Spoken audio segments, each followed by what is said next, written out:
حضرت محمد صلی اللہ علیہ وآلہ وسلم نے فرمایا، اگر زندگی کو خوبصورت بنانا ہے تو سچ کہنا، چپ رہنا اور نظر انداز کرنا سیکھو۔ نماز متقی کے لیے وسیلہ تقرب ہے اور حج ہر کمزور کے لیے جہاد ہے۔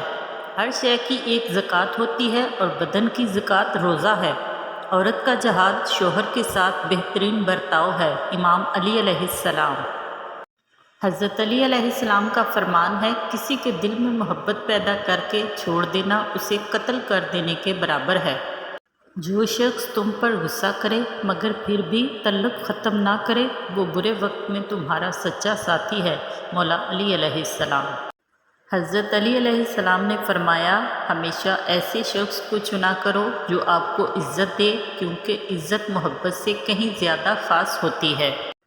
بانو قدسیہ کہتی ہیں، سخت رویے بات تو منوا دیتے ہیں مگر دلوں میں فاصلے بڑھ جاتے ہیں۔ جب رہنا ساتھ ہو تو دونوں طرف رویوں میں لچک ہونی چاہیے۔ کچھ منوا لیا، کچھ مان گئے۔ یہی مثبت رویہ رشتوں میں تازگی کو برقرار رکھتا ہے۔ جہاں انا ہو وہاں صرف پچھتاوا اور تلخیاں ہوتی ہیں۔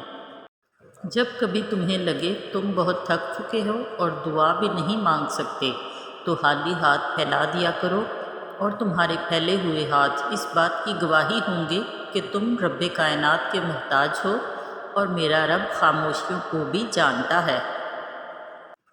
آپ آسمان تو نہیں بن سکتے، لیکن کسی کے لیے آس اور مان دونوں بن سکتے ہیں۔ تقدیر، سب کی تقدیر اللہ کے ہاتھ میں ہے، تو پھر پریشانی کیسی؟ وہ جو پرندے کو ہوا میں تنہا تھامتا ہے، وہ آپ کے مستقبل کو بھی تھام لے گا۔ اس کی ذمہ داری بھی وہ لے لے گا انشاءاللہ۔